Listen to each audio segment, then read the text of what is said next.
Apreciadas amigas y amigos, a partir del siglo XIX la humanidad cambió. Empezó el crecimiento de ciudades con todo lo que ello acarrea, por supuesto con nuevas e inéditas necesidades en todos los órdenes sociales. Pero también surgieron nuevos problemas, los bosques empezaron a ser arrasados, afectados, la fauna profundamente masacrada, pues, los ríos empezaron a ser contaminados, en fin, todo lo que hoy conocemos como impactos ambientales empezaron a ocurrir.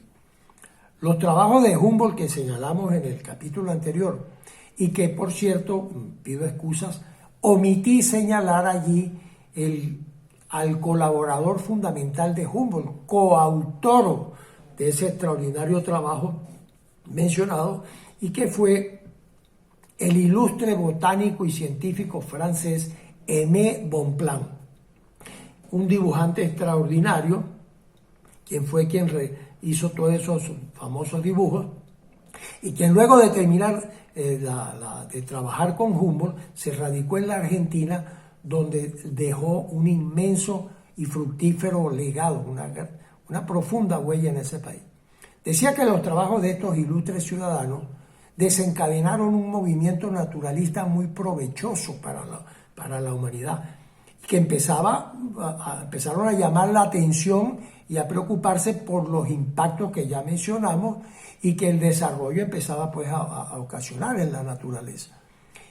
Eso llevó a un vigoroso y progresivo movimiento conservacionista dirigido a la necesidad de preservar espacios naturales necesarios para poder sostener los órdenes en la naturaleza. Así las cosas fue a comienzos del siglo XX, cuando Theodore Roosevelt, presidente de los Estados Unidos, un hombre que dio muchísimo de qué hablar en su momento, y que unido a esa personalidad telúrica que lo caracterizó, digamos, tenía una complementariedad. Roosevelt era un gran conservacionista, un hombre que amaba la vida al aire libre, un gran naturalista y que tenía conceptos muy claros sobre el tema.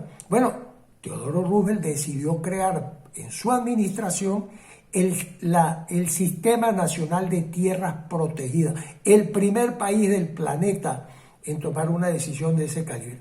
En sus dos mandatos, Roosevelt estableció, óigase bien, más de 1 millón de kilómetros cuadrados del territorio de Estados Unidos, básicamente en el oeste, donde ya había actividades de mucho impacto. Allí se establecieron áreas naturales como los parques nacionales, que por cierto ya habían sido establecidos en el siglo anterior en el mundialmente famoso Yellowstone, digamos conocido por ser la morada del oso Yogi, ese personaje simpático mundialmente conocido también. El parque Yosemite también había sido creado, famoso por esos árboles gigantescos que se llaman los secuoyas. Además de esos parques nacionales, también se establecieron refugios de fauna, santuarios de aves, de mamíferos, desarrollos y zonas de desarrollo hidráulico y la protección de las cuencas que iban a drenar a esos desarrollos hidráulicos, monumentos naturales, en fin, todo un conjunto de denominaciones especiales y bien definidas en su propósito y, por supuesto, dotadas de un reglamento. Así se creó esas áreas, y además se crearon una serie de servicios nacionales, entre ellos el Servicio Nacional de Bosques y luego las bases de lo que fue después el Servicio Nacional de Parques. Esa es la política asociada a los recursos naturales renovables y a su uso racional. Ese es un concepto fundamental de la gestión ambiental. Bueno, Henri Pittier estaba allí. En ese periodo él era empleado del gobierno de USA en el Departamento de Agricultura. De modo que cuando Pittier se radica en Venezuela y ocurre lo que ya mencionamos, todo ese bagaje de conocimiento y de modernidad, digámoslo así, estaba en sus alforjas, digámoslo de una manera. De modo que cuando lo designan a los 76 años, como ya lo hemos mencionado, y que yo presumo que debe haber habido un diálogo, algo así como que Adriani le diría a Pittier: caramba, aquí tiene don Henry, para que usted hagamos lo que usted considere que se debe hacer, y claro que lo podamos hacer. Más o menos algo así simpático tiene que haber sido esa designación.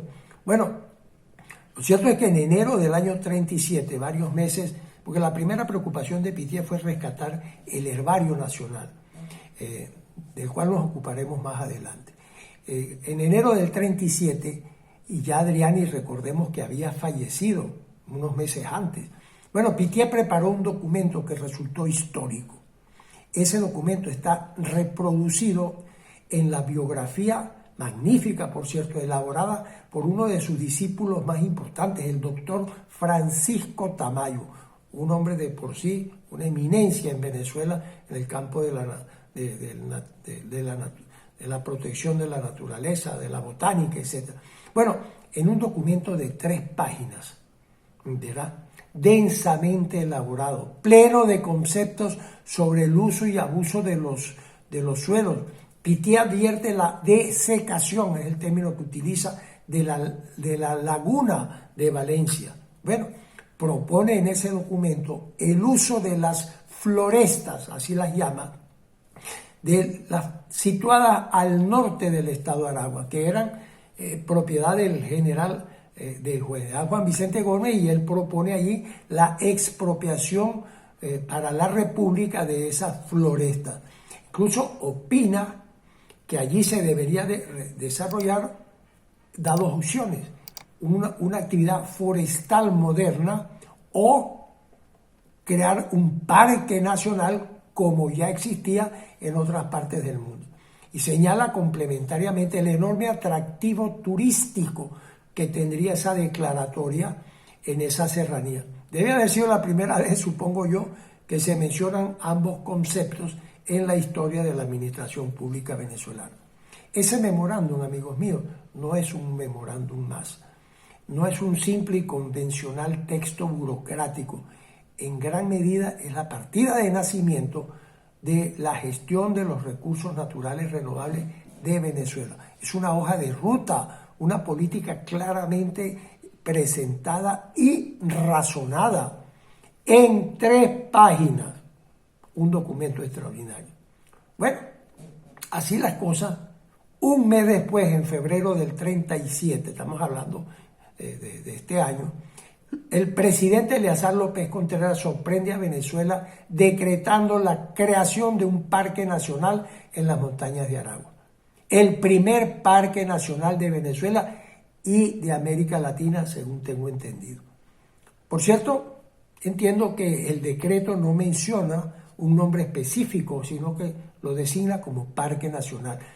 Y el uso y la costumbre ulterior le dio el nombre de Rancho Grande, que por medio del cual fue conocido hasta que el año 53, 3 años después del fallecimiento de nuestro gran ilustre naturalista, el régimen de entonces decidió la designación de ese parque con el nombre del doctor Pittier, y se le conoce como hasta el día de hoy de esa manera: Parque Nacional Henry Pittier, pionero de los parques nacionales de Venezuela.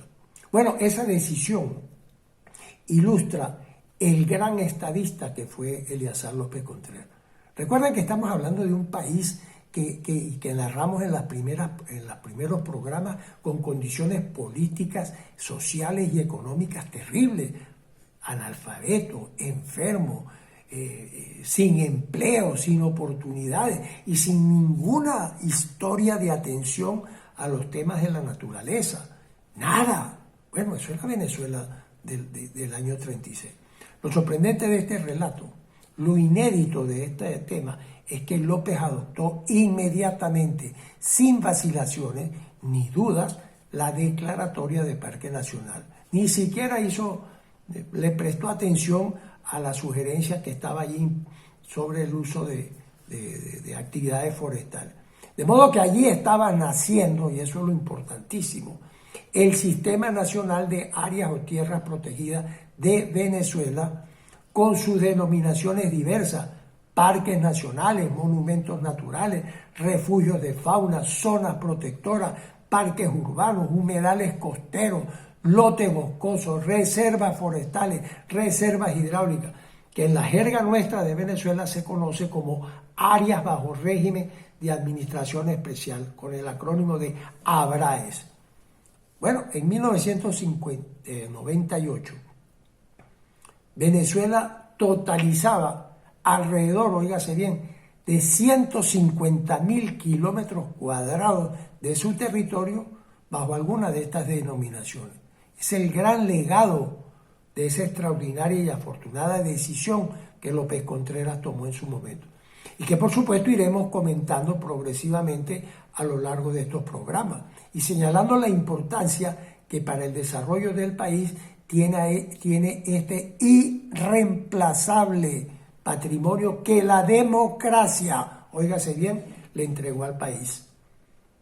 Y que hoy en día las joyas de la corona de ese patrimonio, ubicados al sur del Orinoco, están bajo el brutal accionar de esa monstruosidad que se llama el arco o antro minero y del cual nos ocuparemos en su momento. De nuevo, mis queridos amigos, muchas gracias por su atención.